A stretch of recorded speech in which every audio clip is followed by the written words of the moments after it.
You know, as pulmonologists, one of the things that we preach on a regular basis is the lungs don't operate in isolation. Right? The lungs work with the heart to deliver oxygen to the body.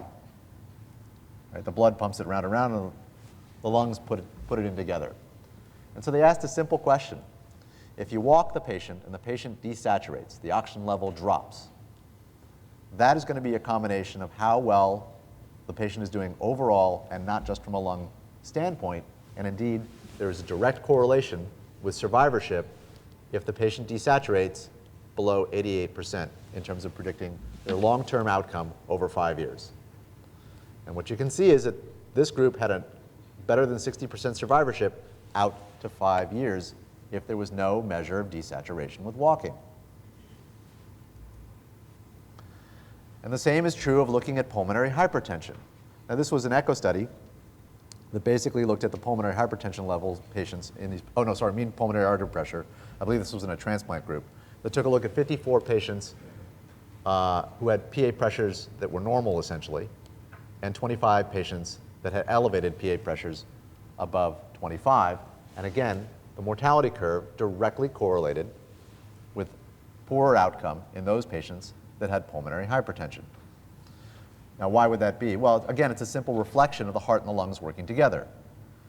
We know that the interstitial lung diseases do predispose patients to hypoxemia and may independently predispose them to disproportionate pulmonary hypertension relative to their hypoxemia, leading eventually to cor pulmonale or right heart failure and death.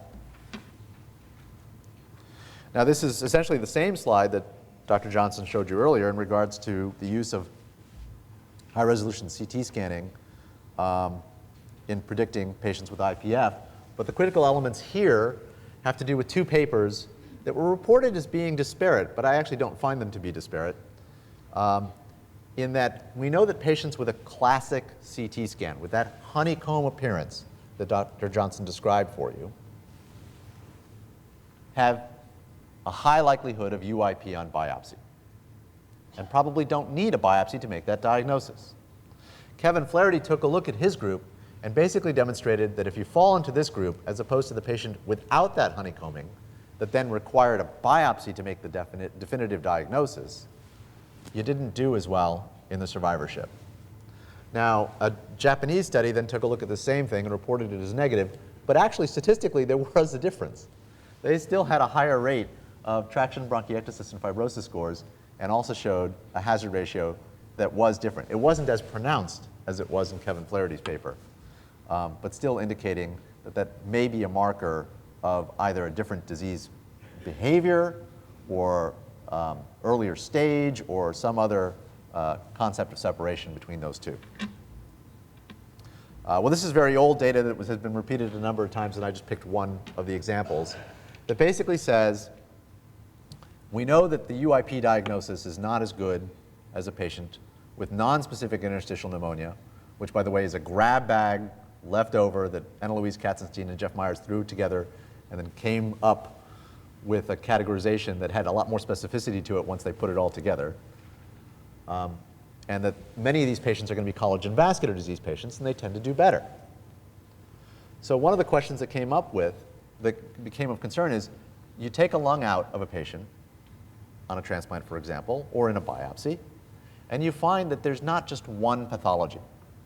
As a matter of fact, I would argue that it's incredibly rare that you find just UIP in a biopsy. There's often a great deal of organizing pneumonia, coincidental other findings, and it's really a question of what the predominant feature is of that histopathology. And so NSIP gets found a lot in conjunction with a UIP pattern. And what this study basically says by Kevin Flaherty is that if you have any UIP, discordant or concordant, the behavior ends up the same. So if the UIP is there, the patient's going to behave the same whether or not the NSIP is present as well.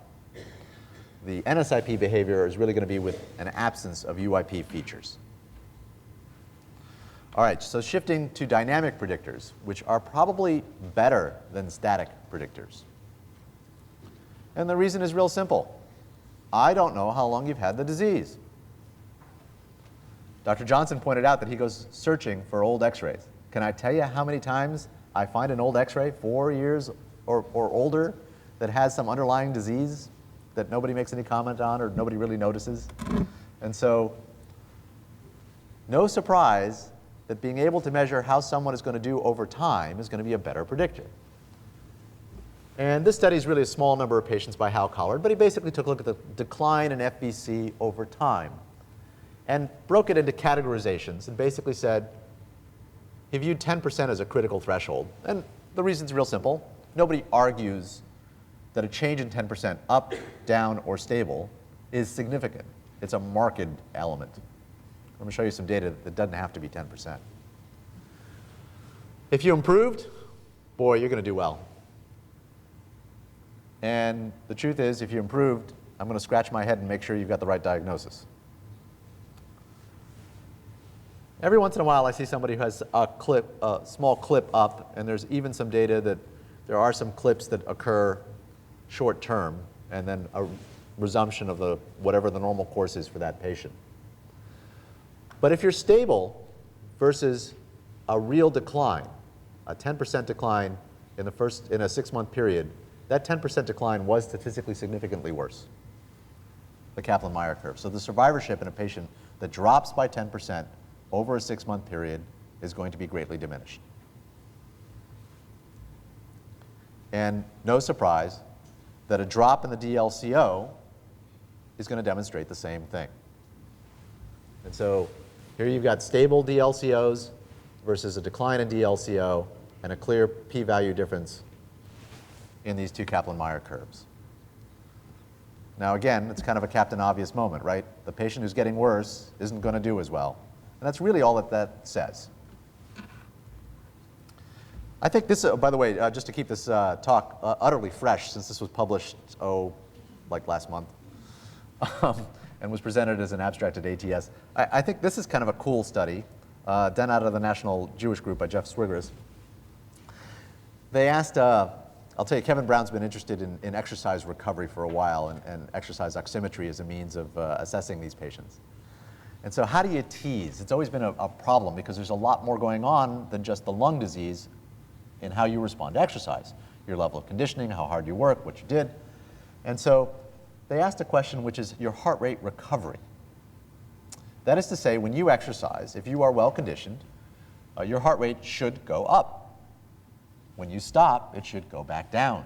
How quickly it goes back down depends on your overall state of being, how well conditioned you are, the state of your heart, the state of your lungs. And lo and behold, he separated them out by 13 beats per minute difference on the 6-minute walk, 1 minute after the heart rate.